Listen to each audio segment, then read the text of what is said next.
अस्सलाम वालेकुम students, welcome to teacher online. Student कैसे हैं सब लोग? उम्मीद करता हूँ खैरियत से होंगे, ठीक ठाक होंगे। स्टूडेंट्स आज का टॉपिक बड़ा इंपॉर्टेंट टॉपिक है। आपने पेपर में ज़्यादा से ज़्यादा मार्क्स लेने हैं।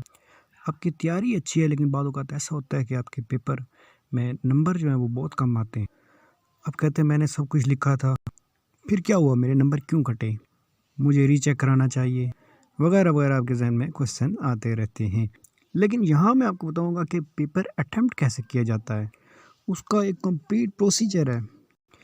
चलिए स्टूडेंट्स शुरू करते हैं वीडियो शुरू करने से पहले एक रिक्वेस्ट कि प्लीज़ वीडियो को लाइक नहीं किया तो छोटा सा लाइक कर दें। एंड पे अगर क्वेश्चन है तो वो आप नीचे कमेंट बॉक्स में पूछ सकते हैं और प्लीज़ चैनल को ज़रूर सब्सक्राइब कर दें। Thank you so much. चलिए स्टूडेंट्स शुरू करते हैं। तो 12 ऐसे तरीके मैं आपको बताऊंगा कि जो आपने माइंड में रखने हैं ताकि एक अच्छा पेपर आप कर सकें।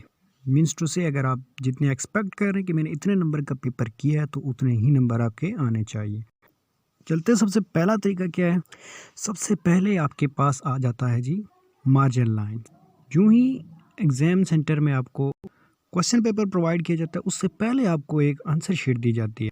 आंसर शीट पे सबसे पहले जो चीज़ है वो आपने क्या करना है, अपना नाम, रोल नंबर, यानी जो रिक्वायरमेंट्स होती हैं वहाँ पे आपने ज़रूर एंटर करनी है और अच्छी तरह से एंटर करनी है।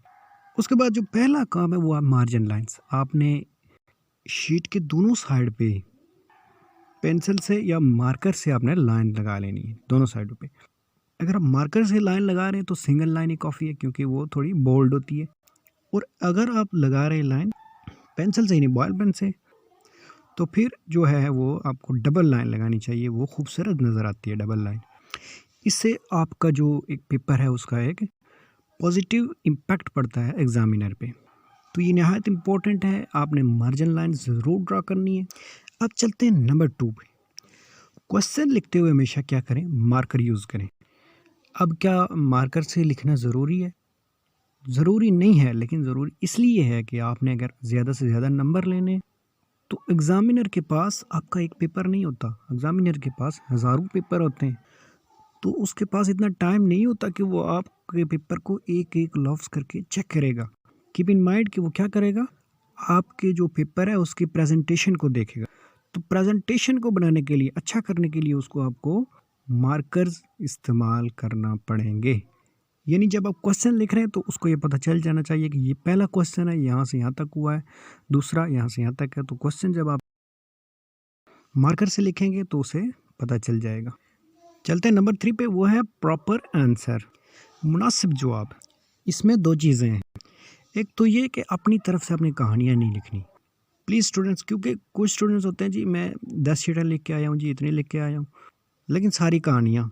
तो एग्ज़ामिनर जब पहला आपको पढ़ता है, मैं पहला पेज ही पढ़ता है, पहला क्वेश्चन पढ़ता है, तो उसे समझ आ जाती है कि इसको आता जाता कुछ भी नहीं है। तो कीप इन माइंड, एग्ज़ामिनर को जो चेक करने वाला पेपर, उसको बराए मेहरबानी आप जो है ना उसको बेवकूफ़ बनाने की कोशिश ना करें, वो बेवकूफ़ नहीं होता। हूबहू जो क्वेश्चन पूछा गया है अगर आपको आता है ठीक, नहीं तो क्वेश्चन छोड़ दें, लेकिन अपनी तरफ से कहानियाँ ना लिखें प्लीज़। इसमें जो दूसरी चीज़ है वो ये है कि आपने देखना है कि क्वेश्चन आपसे कितने नंबर का पूछा गया है। यानी 2 नंबर का क्वेश्चन है तो आंसर 4, 5, 7 लाइनों में हो सकता है, इवन 3-4 लाइनों में भी हो सकता है अगर कोई डेफिनेशन वगैरह पूछिए या इस तरह से। और 2 नंबर का क्वेश्चन जिस तरह का भी हो वो छोटा ही होता है, शॉर्ट क्वेश्चंस में आता है। अगर उसने क्वेश्चन 10 नंबर का पूछा है तो आप उस पे 2 से 3 पेजेस या जितना वो क्वेश्चन है उतना ही आपने लिखना होता है। ये नहीं है कि क्वेश्चन उसने 10 नंबर का पूछा है, आप 2 लाइनें लिख के तो चुप हो जाएँ, छोड़ दें। इसी तरह क्वेश्चन उसने अगर 2 नंबर का पूछा है और आप 2 पेज लिख रहे हैं तो उसको कोई फ़ायदा नहीं है, 2 नंबर से ज़्यादा वो आपको कभी भी नहीं देगा क्योंकि क्वेश्चन जो 2 नंबर का है। अब जो चौथी चीज़ है वो है हेडिंग्स, बहुत इंपॉर्टेंट है क्योंकि एग्ज़ामिनर के पास, मैंने आपको बताया कि आप चेक करने के लिए एक पेपर नहीं होता, उसे बहुत सारे पेपर चेक करने होते हैं। तो क्वेश्चन से रिलेटेड हेडिंग्स जो हैं वो आंसर में अगर शामिल होंगी तो उसका एक पॉजिटिव इम्पैक्ट होगा, पॉजिटिव इम्प्रेशन होगा एग्ज़ामिनर पर। लेकिन याद रहे कि आंसर में क्वेश्चन से रिलेटेड हेडिंग्स होनी चाहिए और जो हेडिंग्स हैं वो आपने ज़रूर मार्कर से देनी है, ठीक है। और मैं आपको रिकमेंड करूँगा कि आप ब्लू मार्कर यूज़ करें इंस्टेड ऑफ ब्लैक, क्योंकि ब्लैक का एक अच्छा रिस्पॉन्स या अच्छा जो आप कह सकते हैं इम्पैक्ट नहीं पड़ता बनिस्बत ब्लू के। और मार्कर को ज़रूर आपने जो है ना यूज़ करना है हेडिंग्स में। आंसर वर्डिंग ये तकरीबन वही चीज़ है कि आपने जो आंसर को है कितना लंबा करना है। खामखा में आपने जो आंसर को है वो लंबा नहीं करना, और जहाँ तक आपको आंसर सही आता है वहाँ वहाँ तक लिखना है, उससे आगे नहीं लिखना। अगर नहीं आता तो अपनी तरफ से नहीं लिखना। सीक्वेंस ऑफ क्वेश्चंस ये बहुत इंपॉर्टेंट है। सीक्वेंस ऑफ क्वेश्चन बेसिकली क्या होता है कि कौन सा क्वेश्चन आपने पहले करना है और कौन सा क्वेश्चन आपने बाद में करना है। तो मैं आपको बताता चलूँ कि अगर आपका पेपर इस तरह का है, यानी उसमें शॉर्ट क्वेश्चन भी हैं, लॉन्ग भी हैं, फिर तो आप ये करेंगे कि लॉन्ग क्वेश्चन आपको अगर सही आते भी हैं आपने पहले नहीं लिखने। शॉर्ट क्वेश्चन कुछ समथिंग आपको कह सकते हैं आप 70% आपको याद हैं, सही तरह से याद नहीं है, लेकिन आपने पहले शॉर्ट क्वेश्चंस ही करने हैं। क्यों? क्योंकि जब वो मुम्तहिन आपका पेपर चेक करेगा तो वो क्या देखेगा, हाँ इसने लॉन्ग क्वेश्चन किए, इसका मतलब है इसको शॉर्ट क्वेश्चन नहीं आते। तो लिहाजा आपने जो शॉर्ट क्वेश्चन है वो पहले करने हैं। और शॉर्ट क्वेश्चन में भी पार्ट वाइज आ रहे हैं ना, 1 2 3 पार्ट, तो पार्ट 1 जो है वो आपने पहले करना है, ठीक है। अब उसके अंदर आपने कौन सा क्वेश्चन पहले करना है, यानी पार्ट्स में क्वेश्चन होते हैं जैसे 7 में से आपने 5 क्वेश्चन करने हैं, तो ये बात हो रही है शॉर्ट क्वेश्चन की, ठीक है। तो जो क्वेश्चन आपको सही आता है वो आपने पहले करना है, ठीक है, शॉर्ट क्वेश्चन में। उसके बाद जो थोड़ा नॉर्मल क्वेश्चन है उसको कर दें, क्योंकि जो क्वेश्चन आपका पॉजिटिव इम्पैक्ट वाला पहला क्वेश्चन हो गया, ठीक है, उसमें मुम्तहिन को ये पता चल गया कि बच्चे को कुछ याद है, यानी एक इम्पैक्ट उस पर पड़ गया है। अब वो जो नॉर्मल सा क्वेश्चन है वो आप दूसरा कर सकते हैं, फिर उसके बाद थोड़ा दरमियान वाला जो है वो आप तीसरा क्वेश्चन कर लें, एंड सो ऑन, इसी तरह करते जाएं। जो है लॉन्ग क्वेश्चन की बात, यानी कोई पेपर ऐसा होता है कि जिसमें सिर्फ़ और सिर्फ आपको लॉन्ग क्वेश्चन ही करने होते हैं, यानी बाद औक़ात 8 क्वेश्चन है आपको 5 करने होते हैं। तो वो किस तरह करने, ठीक है, उसके लिए एक प्रोसीजर है, मैं बता देता हूँ। जो आपको क्वेश्चन सबसे अच्छा आता है वो आप सबसे पहले करें। उसके बाद जो बहुत ज़्यादा कमज़ोर है आपका क्वेश्चन, आप समझ रहे हैं कि ये मुझे कुछ ख़ास नहीं आता, तो आप उसको दूसरे नंबर पे कर दें, क्योंकि जो पहले का इम्पैक्ट है वो दूसरे पे ज़रूर पड़ेगा, क्योंकि एग्जामिनर देखेगा कि पहला क्वेश्चन इसने तो सही किया हुआ है। अब वो आपका दूसरा जो क्वेश्चन है वो भी उसी इम्पैक्ट के अंडर आ जाएगा, और कुछ उसमें से आपको हो सकता है कि बेहतर हो जाए। फिर तीसरे पे फिर अच्छा क्वेश्चन जो दूसरे नंबर पे आपको अच्छा आ रहा है वो आपने तीसरे पे कर लिया। उसके बाद नॉर्मल, और फिर 5वां क्वेश्चन जो जिस तरतीब से आपको जो आता हो अच्छी तरह वो आपने करना है, ठीक है। यानी जो आपका कमज़ोर क्वेश्चन है उसको आपने बहुत अच्छे क्वेश्चन के पीछे छुपा देना है, बस ये फार्मूला याद रखें, ठीक है। अब स्टूडेंट्स देखते हैं जो 7वां हमारा पॉइंट है वो क्या है, वो है टाइम मैनेजमेंट।